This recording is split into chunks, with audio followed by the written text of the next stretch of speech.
Hai Mams and Bunda, apa kabarnya? Semoga selalu sehat walafiat ya.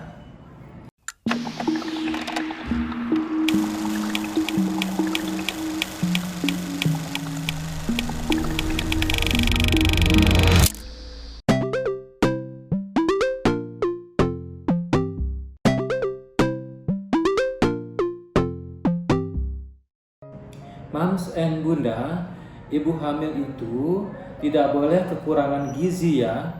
Nah, gizi yang baik itu didapat dari makan.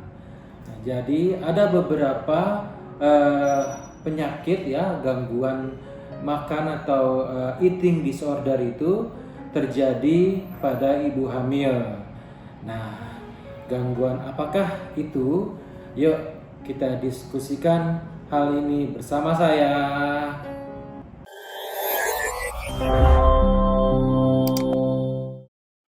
Gangguan makan atau eating disorder itu bisa terjadi pada siapa saja ya, termasuk pada ibu hamil. Nah, tapi pada wanita yang memiliki gangguan makan itu terjadi sebelum hamil ya, itu lebih beresiko untuk mengalaminya saat ia lagi hamil. Karena akan lebih berat resiko terkena penyakit eating disorder itu. Gangguan makan adalah kebiasaan makan yang tidak sehat, seperti makan terlalu sedikit atau makan terlalu banyak yang berdampak pada efek negatif ya, yang bermasalah untuk kesehatan tubuh.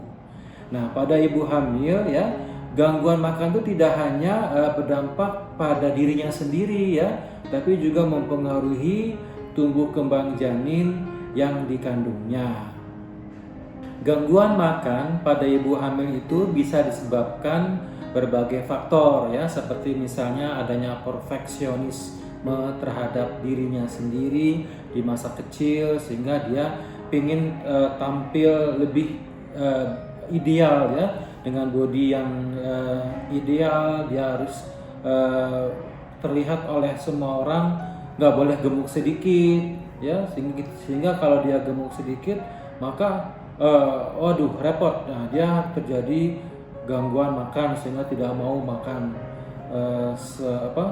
tidak mau makan banyak gitu ya. Itu gejala yang perfeksionis sehingga tampak ingin sempurna di mata orang lain. Dan dia biasanya ada trauma ya, trauma dan kritik terhadap pola makan ya, dan adanya stigma masyarakat tertentu bentuk tubuhnya yang ideal tuh seperti ini. Nah, jadi dia ingin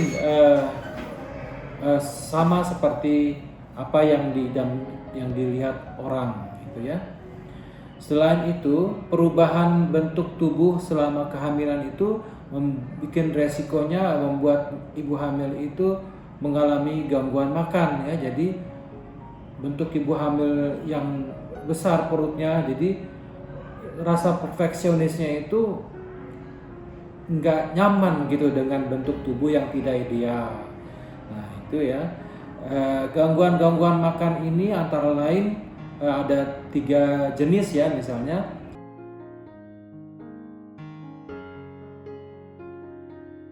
anoreksia nervosa jenis pertama, yaitu usaha untuk mengurangi berat badan dengan cara makan terlalu sedikit dan olahraga terlalu keras ya.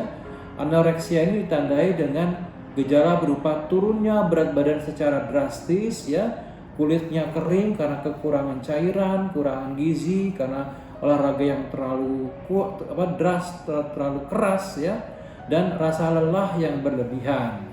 Nah, itulah namanya disebut dengan anoreksia nervosa. Yang kedua adalah bulimia ya, bulimia itu adalah makan dia banyak ya, makan banyak, tapi setelah dia makan dikeluarkannya lagi semua makannya itu, dimuntahkannya lagi. Nah, itu namanya bulimia ya. Penderita ini umumnya itu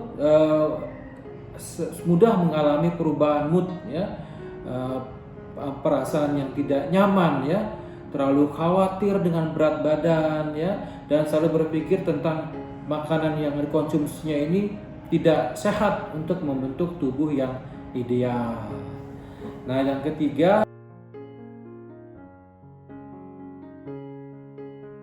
ya misalnya adalah binge eating ya, yaitu kebiasaan makan terlalu banyak ya sampai menimbulkan rasa tidak nyaman ya. Kasus ini, binge eating ini ditandai dengan gejala kesulitan berhenti makan ya, makan terus sehingga merasa begah penuh. Nah, itu adalah merupakan suatu gangguan makan yang berlebihan sehingga terjadi peningkatan berat badan yang terlalu banyak. Nah, itu disebut dengan binge eating. Gangguan makan saat hamil tadi itu dapat meningkatkan resiko keguguran ya, kelahiran prematur, pertumbuhan janin lebih lambat, dan bayi lahir dengan berat badan yang rendah. Ya, untuk yang binge eating itu makan terlalu banyak, makan terus tanpa ada batasnya, bisa menyebabkan diabetes gestasional, yaitu adalah kencing manis dalam kehamilan, diabetes dalam kehamilan, dan juga bisa terjadi hipertensi ya, darah tinggi dalam kehamilan yang kita sebut dengan preeklamsia, yang bisa menyebabkan juga gangguan pada janin yang dikandungnya. Nah, demikian tadi ya informasi mengenai gangguan pola makan pada ibu hamil. Semoga info tadi bermanfaat untuk Bunda. Salam sehat selalu Bunda di rumah. Dah.